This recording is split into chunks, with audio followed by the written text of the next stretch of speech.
অধ্যয়নের ইউটিউব চ্যানেলে সবাইকে স্বাগত। আমরা অধ্যয়নের একটা মেমোরেবল ডে, সেটা ছিল 5 সেপ্টেম্বর 2022। এটা অধ্যয়নের বার্থডে। সেদিন থেকেই আমাদের অধ্যয়নের পথ চলা শুরু। সেই জন্য এটাকে, এই দিনটা কি ছিল, কি বার ছিল, সেটা আমরা বের করে ক্যালেন্ডারের একটা অঙ্ক এখানে করছি।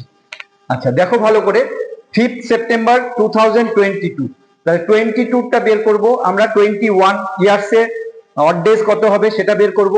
আরেকটা হচ্ছে সেঞ্চুরি হিসেবে এটা 2000 ছিল, তাহলে এটা 400 দিয়ে ডিভাইড হয়, নাম্বার অফ অড ডেজ সেটা কি হবে, সেটা হবে 0। আচ্ছা নেক্সট হচ্ছে 21 ইয়ার্স, হ্যাঁ, যে ইয়ারেরটা বের করব তার আগের ইয়ার অবধি, এটা 22তে বের করছি আমরা। 21 অবধি অড ডেজ কত হচ্ছে সেটা বের করছি। তো 21 অবধি আমাদের হাতে লিপ ইয়ার আসবে হচ্ছে 5টা, আর অর্ডিনারি ইয়ার আসবে হচ্ছে 16টা। তাহলে 5টা লিপ ইয়ারের জন্য 5 × 2, লিপ ইয়ারে অড ডে হয় দুদিন করে, তাহলে সেটা 5 দুগুণে 10, আর 16টা অর্ডিনারি ইয়ারে 16 × 1, তাহলে 16, তাহলে টোটাল অড ডে হলো হচ্ছে 26। তাহলে যখনই 7 এর থেকে বেশি হবে আমরা 7 দিয়ে ডিভাইড করে সেটাকে রিমাইন্ডার নিয়ে আসবো। তাহলে 7 দিয়ে ডিভাইড করে আমরা রিমাইন্ডার পেলাম হচ্ছে 5, তাহলে 5 হচ্ছে আমাদের অড ডে। সেটা হচ্ছে 21 ইয়ার্স এর অড ডে বেরোলো হচ্ছে 5 দিন।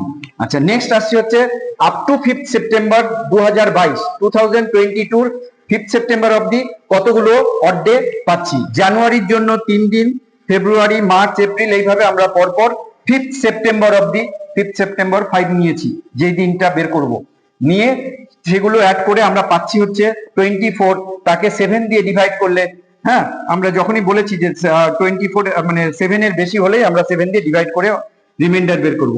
ডিভাইড করেছি, করে আমরা রিমাইন্ডার পেয়েছি 3। এটাই আমাদের এখানে number of odd days up to 5 September 22, সেটা হচ্ছে 3 ডেজ। তাহলে টোটাল অড ডে কত হলো 053। অ্যাড করলে পরে আমরা পাচ্ছি হচ্ছে 8।